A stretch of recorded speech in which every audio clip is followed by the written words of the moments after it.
If you know, we want to have a good time. This is about learning, about having fun.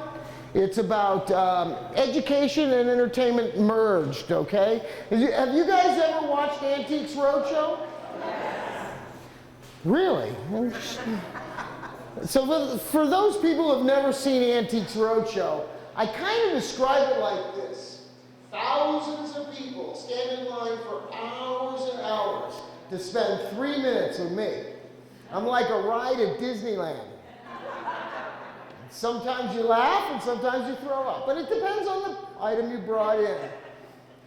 So one of the things we do is we talk about value. Now value is in the mind, maybe, but it's also if you could trade the object for a cheeseburger, that's a value too. You have to think about sometimes that way. So I'm going to give you 3 value principles that we all work with. And I'll explain all of that as we go along. So you know, I'll give you a little history of my relationship with Antiques Roadshow. I did 13 seasons on Antiques Roadshow. Have 80 appearances on the TV, mostly with a bunch of weird stuff. I do toys, collectibles, pop culture, and weird stuff. I do know the value. I got the job because I know the value of 100,000 useless objects. I have been buying and selling stuff since I was 8 years old. My dad came home. He was a traveling salesman. He'd bring a little cigar box full of campaign buttons. And I learned how to buy and sell. I learned about politics. I learned about history. And it was all because my dad would bring on these little things. He'd say he could buy it for $1 and sell it for $100. Who wouldn't want to be doing that? So I went from campaign buttons to selling my own toys in my yard sale. Mom's like, what? What are you doing? I'm selling my toys because I want new toys. So that's got me started. Then I was buying and selling records, and then pretty much everything and anything I could get my hands on that I could make a profit on. I'm known as the toy guy, but I'm a real guy, and most people don't realize that. So they think I'm just a toy because I wear orange shoes that have batteries in them. So anyway, we're going to talk about the 3 valuations. The 3 valuations are liquidation value. That's what you can get for it. Like if you wanted to sell it today. So when you're thinking about the objects that you've brought in, do you want to sell it? Or do you want to keep it forever or have it insured? In the sales world of selling objects, there's liquidation value. That's the lowest value. That's what you could get for it today. Say you went to a pawn shop, a flea market, Craigslist, eBay, Fleabay, any of those places. You would be able to sell it quickly, low price, liquidation value. That's if you didn't want it anymore, you wanted to get rid of it. The next level up is called fair market value. Fair market value is when a willing buyer and a willing seller agree on a price and magic happens. An auction, a retail store, that's fair market value. The third and highest value is called replacement cost. You know, that's the cost to replace it. If an insurance company had to get you another one, that's how much it would cost them to find you another one. That's the inflated, skyrocketed price that, you know, hey, any insurance people here? I have issues with insurance company people. I'll tell you more about that, but any insurance company? Okay, so anyway, we ask you to step out because we'd like to get your opinion on stuff. Insurance value is them going out and getting you another. And it comes to your historical artifacts that are part of your family you never would sell. That's the value you need to know. Because if your house gets a flood, pipe breaks, fire, tragedy happens, that's the price you should be insured for. So I'm going to ask you about your objects. I'm going to ask you about what valuation you're looking for. If you plan on getting rid of it, or if you plan on keeping it forever and passing it on, you're going to want to know and that knowledge. There's 3 reasons people keep stuff. The first reason is nostalgia. Grandma had it. I remember watching it on TV. It was something Mom wouldn't let me have, something I had and threw away. All these nostalgic feelings are part of the demand of stuff. The second demand is decorative. Oh, it looks good, pretty, it stands, you know, it fills the space, or whatever reason you collect it is because it's decorative. And the third is investment. Oftentimes people buy collectibles hoping it's going to go up in value. Or maybe they know it's going to go up in value, and so that's an investment. You don't always win, but you know, if you enjoy it because it's decorative or because it's nostalgic, the investment part doesn't bother you. Okay, great. Hey, I made 20 bucks or $2 million. Oh boy. But either way, you're going to want to know about why you want it. Why are you keeping it? What do you want it for? And then you're going to say, oh, I don't really want it. So then we go back down to the value. So we're going to go back and forth on all that stuff. Everybody's going to get to have their questions answered as best and as fast as I can, as long as you aren't bored and you get all the information you want. We're going to have some fun because there's a lot of fun stuff up here. I think that's pretty much the ground rules. Are you okay with all that? Everybody know what they want to know? Okay, good. We're going to get started then. We'll do the stuff. You ready to play the game? Our first lucky contestant, we brought her stuff up on stage. Come on up. Come on, give her a big hand applause. Aloha. Aloha. What's your first name? Lynn. This is Lynn. Hi, everybody. What did you bring us? An urn, I believe, and a metal box, and a doll with a wardrobe. There you go. So let's start with talking about this. Why do you have it? Great aunt bought it, and it's been in the family for a number of years. And what do you want to know? I don't plan on keeping it forever. So probably if I were to sell it. Well, it made a great boat anchor. Absolutely. It's quite heavy. This is called a pot metal. It's a massive quantity of scrap metal put into a mold. It's probably from about the 1880s, 1890s, Victorian era. And it's got all kinds of little decorations. Some people think are cute and cool. But nowadays, with the whole next generation, everything else, this is dark and gloomy. So when you get to the decorative side, keep somebody's ashes in it, maybe. That's what I thought. Maybe yours? No.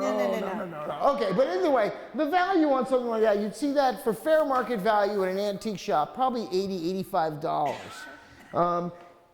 You're not going to find a big fast demand. There's not a huge demand. Now you're talking about your metal box here. What do you think that's made out of? I have no idea. Maybe copper. It's lined. It has a key. And when do you think it's from? Again, probably about that same vintage. I don't know. All right, so did you guys get to look at this when you were up here? So how many people think it's from 1800s? Hands up. Okay, we got one, two. How many people think it's pre-1950? Hands up. Oh, I do. Okay. How many people think it's newer than 1950? I got one. Oh, and you're very wise. I believe it's a decorative box sold in a furniture store in the 1950s. I'll be done. Now, one of the things you guys probably have been furniture shopping, but back when I was a kid and when you were a kid, furniture stores were different. They're not like Jordan's where you have 400 different beds. They would choose really cool living room setups. You'd walk in and say, oh, I like that, with the ashtrays and the paintings on the wall, and buy the whole thing.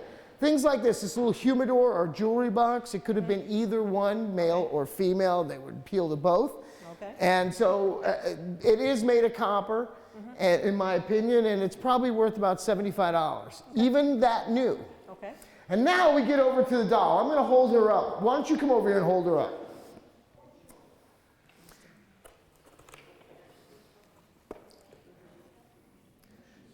Now, what's interesting about this doll is what's marked on her back, which we're not showing you. She's a Shirley Temple doll. That's what it says on her back. And how many of you guys remember Shirley Temple? Yeah. Now, the interesting thing is this next generation that's growing up, they have no idea. Shirley who? Yeah. Shirley you just. Yeah. No, so I'll tell you a little about this doll. 1930s. Composition. This material is called composition. It's a wood pulp that's put into a mold and pressed out. It falls apart very quickly and easily, and different temperature changes can affect it, and yours is in perfect condition. So you probably have a 9 on a 10 scale in the condition of all of the composition parts. As far as her eyes are still have the gleam in them. They still close and open, and as I was explaining to you earlier, with these type of dolls, with the the moving eyes, you want to keep them face down if you're going to store them. If they're not standing up, you want to keep them face down to keep the eyes from fusing and not opening again. She's also got the open mouth Shirley Temple with the teeth, which is much rarer, and it's still got original paint on it, the original paint. And of course, some of the wardrobes, some are handmade and some might have been made at the time for Shirley, but looks like mostly handmade stuff. Value-wise on this, for let's just say fair market value, I would say she would go for around $350. The bad news is, 10 years ago, she was going for $1,500. So selling it at the right time in the investment stage is important, but if you just love her and that's all that matters, for your insurance policy, you would put her in at $750. Okay, all right. Okay? Thank you very much. Thank you. Give it up for Lynn. We're just going to switch some items around. You can put that right back on the table there. And we'll bring up the next person. Who had this green Tonka truck? Whose is this? Is there any other items of yours? Let's get your items. Come on up and show me which items are yours. These? Yep. Okay. These are set, and this. Okay. Hi. Hi. Aloha. What's your name? Fran. Fran. Look at them. She's afraid. Why did you bring this? I love Hummels. I had a large collection, but I separated some with my children. I kept some for myself. And so you're saying this is a Hummel what? When people think of Hummel, what do you think of? Figurines. And Yes. to explain to them why this is a Hummel. Well, it says Hummel. Oh! It wouldn't be because the artist who created Hummels created this. I have no idea. Probably so. So Hummel is a corporate brand in a sense. In the 1930s, they started out in Germany, and it was, and their factory was bombed by the Americans, and then protected by the Americans after that. And then they were eventually bought by Goebel and pretty much turned into a mass-produced product line. The artwork like this is common and decorative, but not valuable. Some of the figurines are still worth money, but most aren't. They're in the $10 to $20 range, yet you'll find some that are $500 and $1,000. But this is probably only worth $5 to $10. No broken heart yet. Nope, still like that. Okay, tell me why you brought these. Well, these were given to my mother by my brother years and years ago, and it's a set, but I was told they're handmade because if you look, they look alike, but they're not. So I know nothing. I know they're brass. Where do you think they're from? India. Think they're from India? What makes you think that? It says so. So, brass objects like this is part of the export trade from India and some places in the Middle East. But a lot of the Asian communities are producing these products. And it does look unique, but it's because it's embellished and not necessarily completely different. So in the sense of these are decorative, made for stores like Pier 1 and places like that. In the 1930s, 40s, 50s, 60s, they can still make them to look exactly the same today. Okay, so you're the only one who would know how old they are because you've known how long you've had them or seen them.